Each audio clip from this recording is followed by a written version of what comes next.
You ask Tiger to solve. This deals with linear equations with one unknown. The final result is u equals 5. Let's solve it step by step. Simplify the expression. Simplify the arithmetic.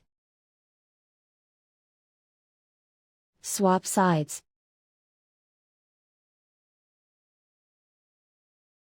Isolate the u. Divide both sides by 5.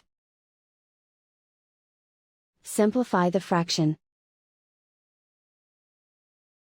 Find the greatest common factor of the numerator and denominator. Factor out and cancel the greatest common factor.